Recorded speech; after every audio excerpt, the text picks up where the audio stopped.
Hello, my dear curious and studious students of surgery. Myself, Dr. Mahesh Chaudhary. I am warm welcoming you in my surgery lecture series. This surgery lecture series contains entire surgery with anesthesia, with radiology, with orthopedic. So stay tuned with us.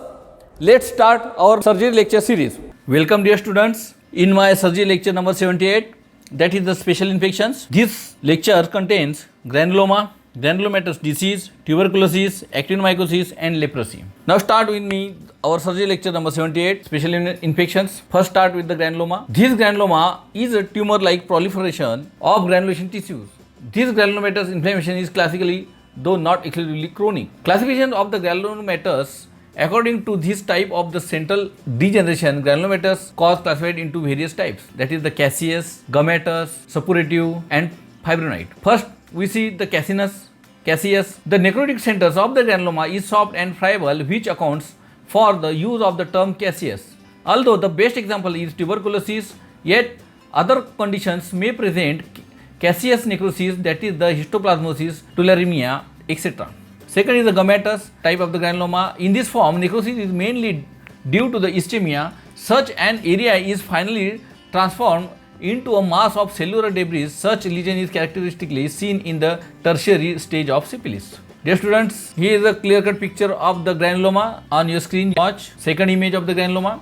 Third type of the granuloma is the suppurative. In certain infections due to the bacteria and fungi, that is the actinomyces, blastomyces, large number of the polymorphonuclear leukocytes are present in the central necrotic portion. And fourth type of the granuloma is the fibrinoid. Although the exact pathogenesis is poorly understood, it is most probably a manifestation of tissue hypersensitivity. Fibrinoid necrosis appears in the granulomatous nodules, which are seen in the rheumatoid arthritis and rheumatic fever. Now the next point of this lecture is the granulomatous disease. This can be classified into four groups: infective, foreign body reaction, hypersensitivity and unknown etiology. First, infective, bacteria, due to the bacteria, that is the tuberculosis, leprosy and syphilis.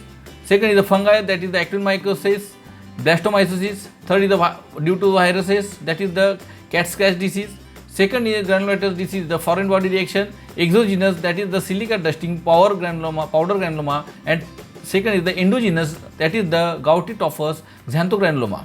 And third is the hypersensitivity, that is the rheumatic nodules, giant cell arteries. And fourth is the unknown etiology, that is the Crohn's disease. Dear students, here is the image is clearly seen on your screen is the granulomatous disease, infective granulomatous disease is clearly seen. Now the next point is the tuberculosis. The two chief methods of infections are inhalation and ingestion. Infection by inhalation is by human type of bacillus in the form of tiny droplets spread out by the cough of the tuberculous patients. After inhalation or airborne infection, one of the three routes may be followed. First is direct spread to the lungs. Second is through the tonsils. The infecting organisms are spread to the cervical roots of the lymph nodes, causing tuberculous lymphadenopathy. And third route is infecting organism ultimately enters the bloodstream and may involve main organ in the body, that is the bone, joints and the kidneys. Dear students, here is the image clearly showing the transfer of the roots of the tuberculous bacteria, that is the Mycobacterium tuberculosis, droplets from the coughs and sneezes by an infected tuberculous person to the normal persons. This is the clear-cut pictures of the X-ray showing the tuberculous patch in the apical part of the X-ray chest. Now the next point is the infection by the ingestion may occur due to the ingestion of the milk containing bovine form of the tubercle bacilli coming from the tuberculous cow. It is often due to the ingestion of the cough or infected material of human type of the tubercle bacilli, that this type of the infection may occur. Tuberculosis of the intestine is often due to such infection. This infection may spread to retroperitoneal group of the lymph nodes. A rare form of infection is through the skin, cutaneous spread in those engaged in occupations. Pathology: the initial lesions is the miliary tubercle, a tiny collections of histiocytes which develop into epithelioid cells. Now the next point is the actinomycosis. It is a chronic suppurative granulomatous disease caused by a fungus-like organism, Actinomyces israeli. It is an anaerobic gram-positive Flametous organism. The actinomyces grows in the human tissues in the form of the yellow colonies, which are easily seen in the pus as sulfur granules by the naked eyes. When these granules are crushed under a cover glass and examined unstained, two elements may be distinguished branching mycelia elements and club forms. First is the fascia cervical actinomyces and second is in the abdominal. First, fascio-cervical actinomyces, the lower jaw is more frequently involved, which may be adjacent to a carious tooth. A firm mass slowly develops. It is frequently painless. In the abdominal form, mainly the cecum or appendix is affected. In the submucous plate, grey nodules appears which turn into a large firm mass, readily mistaken for malignancy. Ultimately, the abdominal wall is involved with multiple sinuses discharging thin pus with sulfur granules. Dear students, here is the image of the actinomycosis. Second image of the actinomycosis.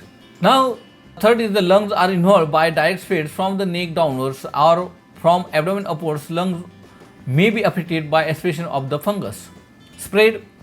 Actinomycosis is known to spread sometimes. The lesion may rupture into vessels to cause blood-borne metastasis in distant organ, that is the liver, the brain, the heart, kidney, spleen and ovary.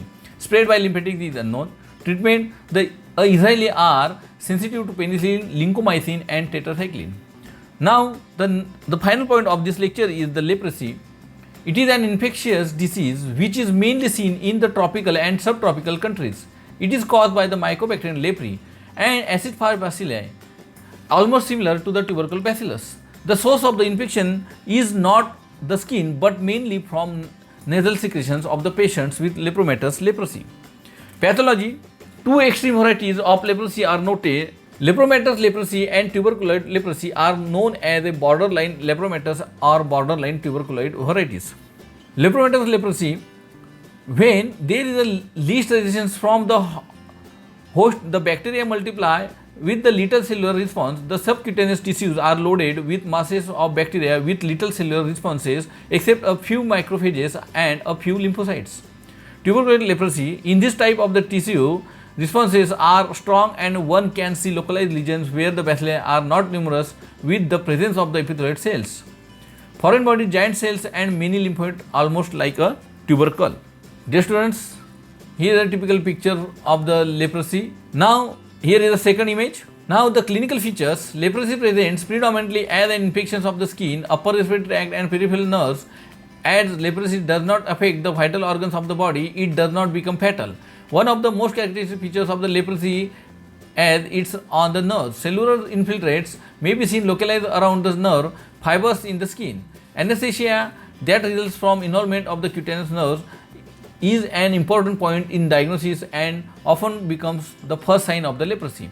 Treatment. In the beginning, the medicine is quite effective and it has become possible to cure this disease medically. Diamino diphenyl sulfone, that is the Dapsone, DDS, is the selective bacteriostatic drugs for this disease. Only bacteriostatic, not bactericidal.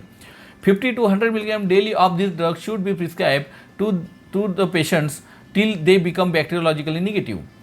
It usually takes a long time of therapy, about 3 years for tuberculoid leprosy and about 10 years and or more in case of the lepromatous leprosy. Surgery is only recommended for various deformities of the leprosy. Dear students, there are another infections also like AIDS. As you know about the AIDS, acquired immunodeficiency syndrome, AIDS. Also there is another infection, syphilis. Here in this lecture, I not describe the treatment part of the tuberculosis in detail because this is not our surgery part to treat, not our right.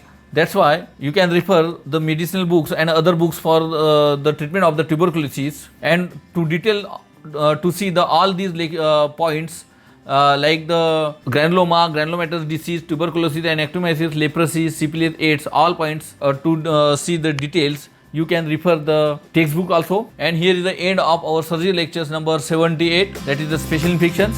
Thank you students.